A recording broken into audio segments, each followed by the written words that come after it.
Good evening. Thank you for joining us tonight. I'm Maury Aronson, the Director of Artistic Programs at Global Arts Live. Global Arts Live is a not-for-profit presenting organization located in Cambridge, Massachusetts. Our concerts take place in venues in Cambridge, Somerville, and Boston. To celebrate our fall season and back to live performances, we are hosting a few virtual conversations with the creators whose work we will see in theaters this fall. In addition, you can look forward to virtual talks with Jesse Stinnett, Artistic Director of Boston Dance Theatre, on October 19, choreographer Raphael Xavier, November 16. Tonight, we are joined by composer and musician Mehmet Ali Sanlıkol, whom we will present with his band Sanlikol in both a trio and big band concert at the Berkeley Performance Center this Saturday, October 16th. Please join me in welcoming Mehmet. Hi, Mehmet. Hi, Maury. Good to see you, and wonderful that we can have this opportunity to talk a little bit about your upcoming concert and your journey as a musician, as an artist, which is an interesting journey. And it obviously, I believe, started in Turkey, but maybe not. It So, did. It did. Yes. okay. Yeah. Yeah. So Um, let's start there. sure. Of course. So I was born in Istanbul to Turkish Cypriot parents. So my parents are from the island of Cyprus, actually, Okay. and so they grew up under the British, and my mom was a classically trained pianist, and my dad was an avid opera lover. Although when I grew up in a city called Bursa in Turkey, and it was very close by to Istanbul, really only a few hours by car from Istanbul, and I had a lot of relatives in Istanbul, Hmm. and basically the whole point is that I grew up in a very westernized and quite a secular family that was really very all kinds of Western musics were more heard in our house, and not so much Turkish actually. So I grew up listening or hearing my mother's students play Mozart, Beethoven, Chopin, and then shortly, when I was 5 years old, my mom started giving me my first piano lessons, and I started playing Mozart sonatas, Beethoven sonatas, and it wasn't until I was about 14 or so that I finally started getting into progressive rock music, which quickly led to jazz. Okay. So actually, Turkish music or Turkish musics, a variety, were around me, obviously, but they were not necessarily endorsed in our household. That's interesting. Yeah. Because I certainly see that or hear that influence in the music you're creating today. Of course, it's huge too, but Right. but that's because I had a bit of an awakening, a revelation that happened to me 7 years after my arrival in the U.S. Oh, okay. Yeah. So I came to this country in 1993 directly to Boston because Hmm. you know um, all I could think of was studying at Berkeley. End of the 80s, early 90s. Yeah. Frankly, if you were a jazz musician, that was the only school, or if you were an aspiring jazz musician, that was the only school you heard of. Right, and Berkeley has this. I mean, it's world renowned, and it has this sort of mystique around it amongst musicians that live abroad. Especially back then. I Yeah, mean, back then I thought that when people said Berkeley, I imagined it must be a place like a paradise or something. Just like you said, a kind of mystique. Um, right. but basically, I came in '93. I actually devoted myself to jazz studies, jazz composition, jazz performance. I already had a classical background, and I never completely abandoned that. and I actually did a dual degree at Berkeley. I did film music as well. And then when I finished Berkeley, I had to make a decision whether to go to Los Angeles or stay around here and continue in the jazz direction. Hmm. So obviously I'm here, and I didn't go to Los Angeles, and I got accepted to New England Conservatory, and so I in fact I got accepted to BMI Jazz Composers Workshop in New York as well.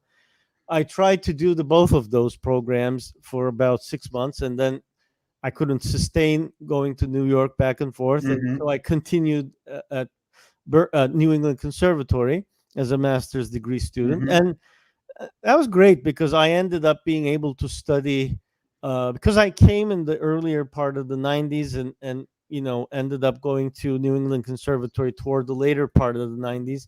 I actually ended up catching, up with some jazz greats that were still alive and teaching at the time at these institutions, such as Herb Pomeroy, Bob Brookmeyer, George Russell. So those are just a few of Right. the masters that were my teachers.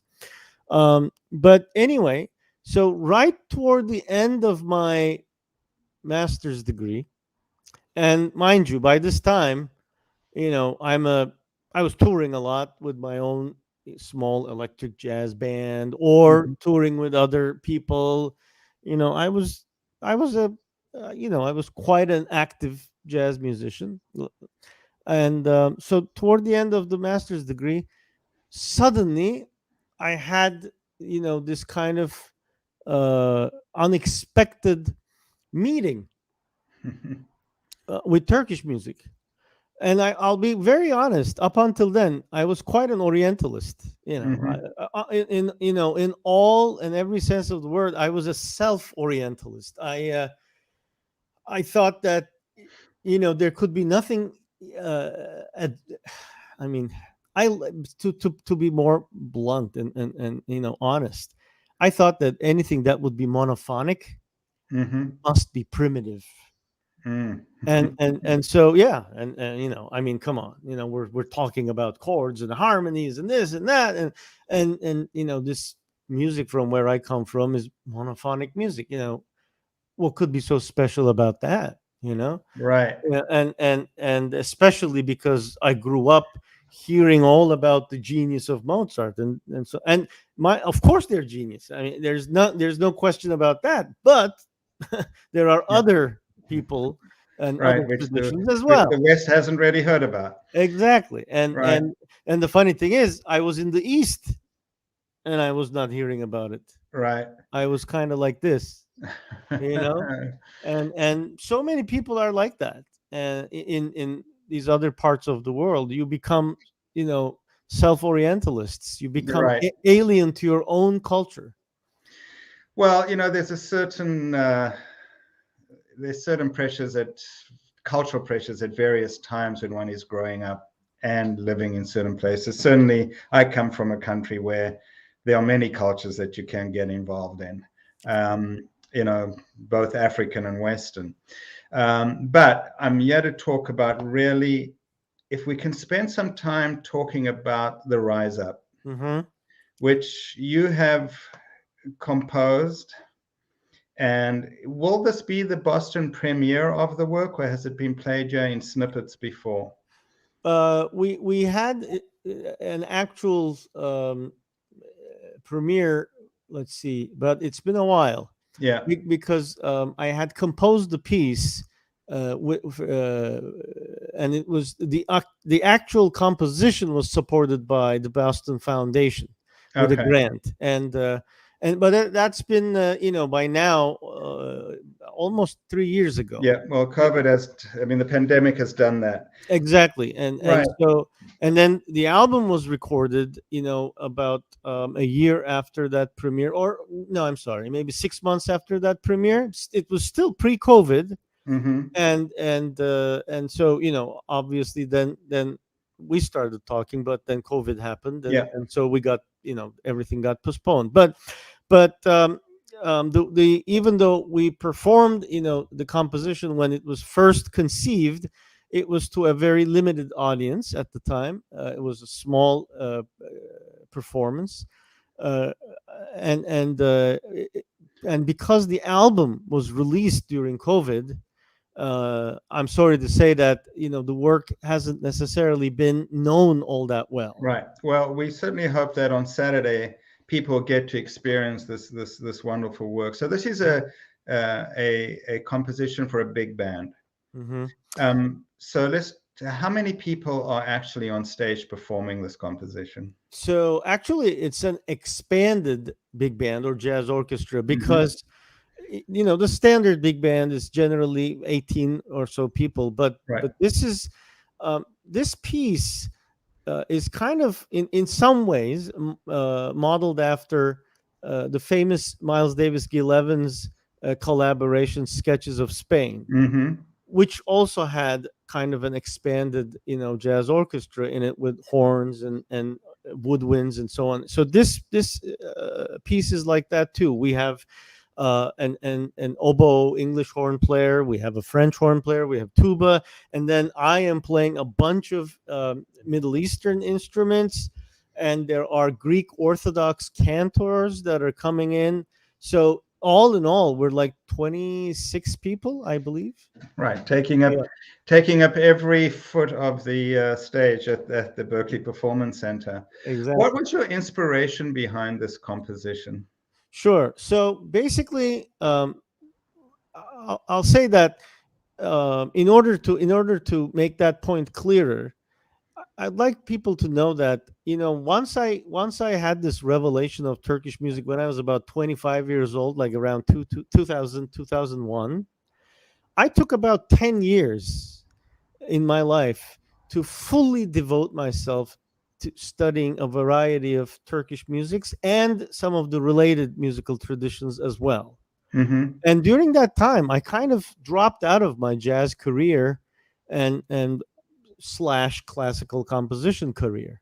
And at that time, I was kind of like an up and coming figure in that world. So, in a professional way, it was a bit of a self sabotage. Because by the time I came back, I felt comfortable enough to come back. People had forgotten about me, or most people had. Right, but the heart can take you to places where you have no control over. And it was an identity issue. I really had to find my voice. There were too many questions that I was asking because I had ignored them for so long, and so I really had to kind of reconstruct my identity, and that took a long time, and it took a lot of performance and study of Turkish music and culture and history and everything related to it too. Mm-hmm. In fact, I think at this point in my career, I still probably have more traditional Turkish music's albums as a leader than jazz stuff. So that's an interesting point. Now, on to the rise. Yeah, go ahead. I'm sorry. So, well, I mean, I just want to say that the detour is really your gift to music. Because without the detour, we would not have this composition. And That's it's right. a magnificent work.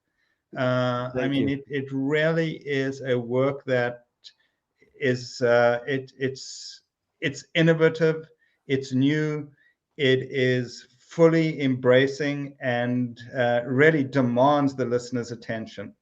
And I'm so looking forward to seeing it on Saturday. And so let's just talk a little bit about what's behind this, because there's a lot behind this. There is a lot behind it. Yeah.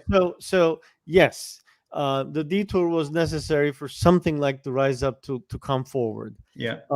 And so the inspiration behind it is kind of Dave Liebman himself, the great, iconic, legendary jazz saxophonist, with whom I first collaborated in 2016 in my previous album entitled Resolution, where Dave Liebman was a featured guest artist on 3 tracks. And then we did some concerts, and after the concerts, he himself asked me if I would compose something featuring him, but this time he wanted something that was album length, and Right. and so Of course, it was a huge honor. I mean, I don't know what else us composers live for, but Right. get a request like this from a Yeah. living legend. I mean, I was listening to Dave Liebman when I was 18 years old, so it doesn't Yeah. get any better than that. Yeah.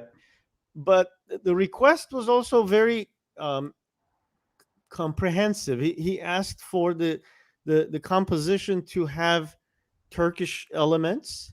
Obviously, it needs to be scored for jazz orchestra, therefore in the context of jazz. And he also requested, if because he's of a Jewish background, he requested if there could be a tie into Judaism or Jewish culture, and that, I don't know if you know it, but Dave Liebman at one point in his life actually studied history, and so he wanted it to be a narrative composition with ties to historical events. All right, that's a tall order. I'll so say. so yeah, so I had to think about it, and it took me quite some time to actually come up with the thematic material, um, much longer than I took in composing it.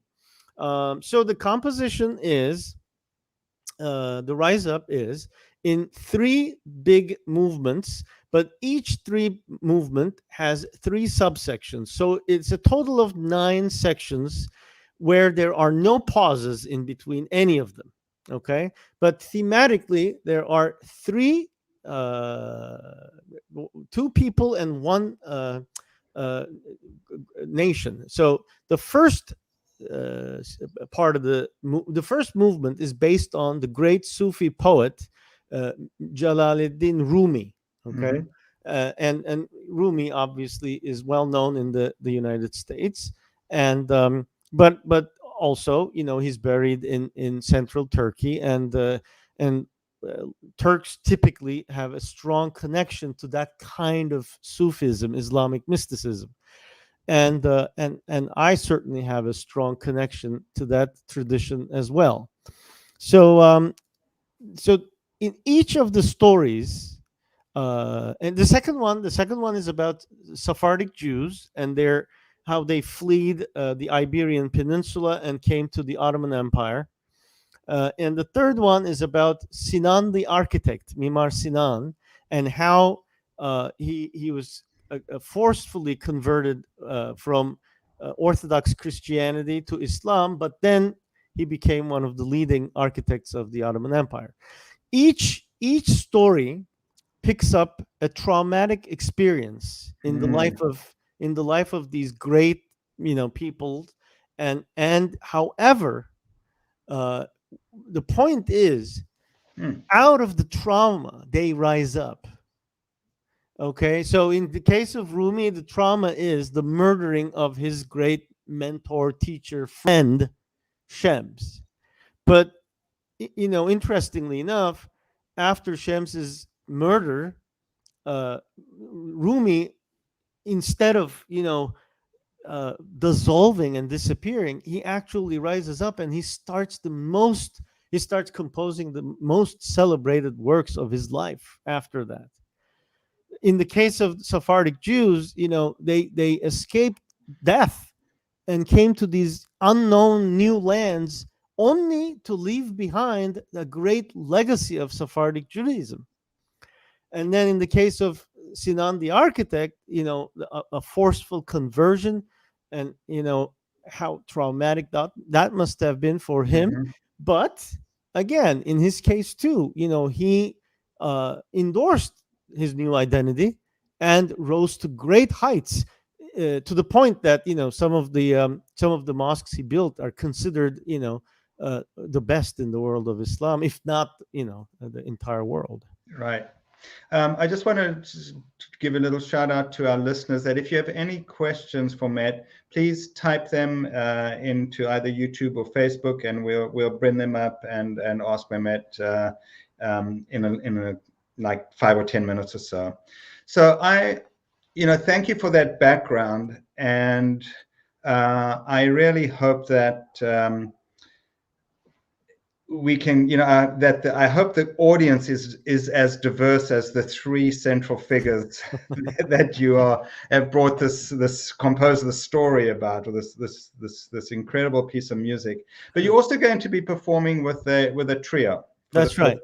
for the first part of the concert. Is Right. this And a long-standing trio, or is it a new trio that you're playing with? no, it's a long-standing trio. I'm more known as a large ensemble composer, and that's okay. It is true that I do that more often. Mm-hmm. But I've also been, an active pianist for all my life, and I've been playing trio concerts for many years, or quartet, quintet concerts for many years, and I just, I wanted to record a trio album because I have these pieces, these pieces that I composed for the trio, and some of them date from 2000, 2001, and I had never kind of had the opportunity to do that.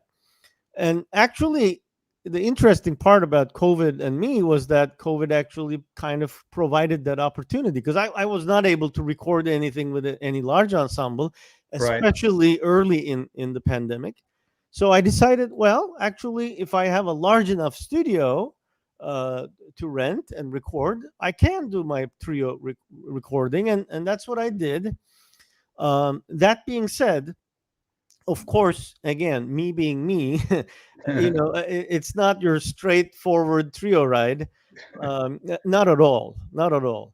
I probably, if we're talking about the groundbreaking stuff, in the trio, even people will hear some of the more familiar sounds of the jazz trio. They will get a little bit of that, but they will also hear this sound that I envisioned for many years, which is the first time I was exposed to Javanese gamelan.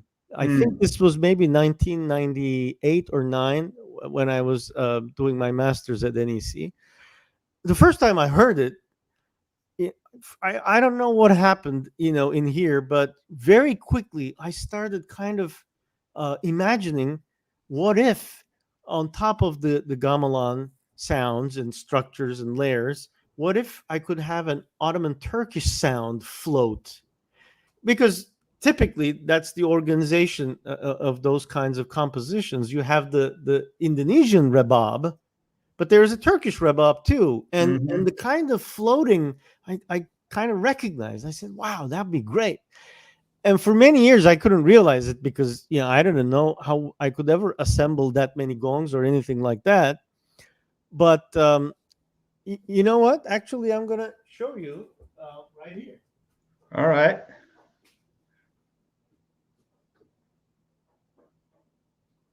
Those are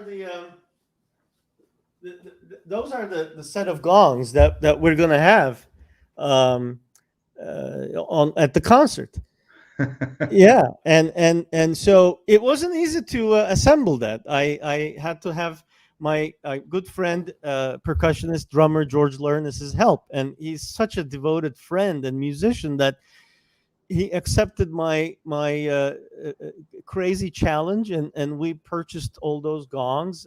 He actually purchased even more of them, and and and then I wrote this piece that I've been envisioning for so many years, so that piece, for example, which gives the title to that album, An Elegant Ritual, is basically combining, get this, Javanese, the principles of how gongs are layered in Javanese gamelan, Ottoman Turkish rhythmic cycles, and the ney, the end blown flute, and jazz.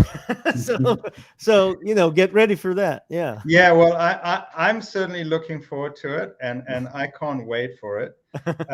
I just want to remind folks that the concert is at the Berkeley Performance Center on Saturday, October 16th at 8 p.m.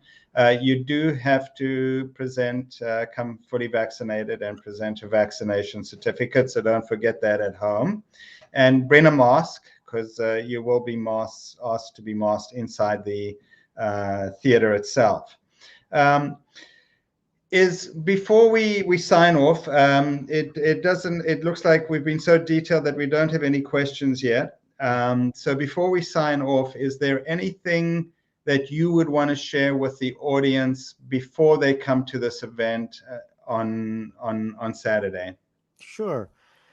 I guess you know, this is an ambitious event in that it will start out with a smaller trio performance, but as you have heard, even there, there are some kind of ambitious statements, musical statements that are being made, and certainly the second part, with the Rise Up, is not the kind of thing that that people can easily hear.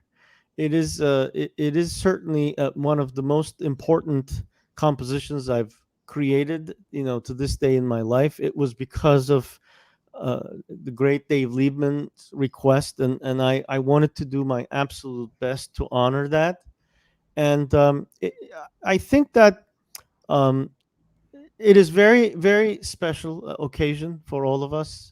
I'm actually very grateful to you, More, for Oh, making this that's happen. really, I'm grateful to you as an artist. And coming out of that, we're all coming out of a pandemic, Yes, and we are going to experience something on Saturday that you and I have been talking about pre-pandemic. you're right.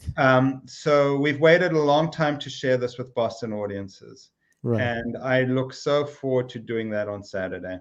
Fantastic. All right. Fantastic. Mehmet, thank you for chatting with me today, folks. See you Saturday, October 16th at Berkeley. Good night and stay safe. Thank you.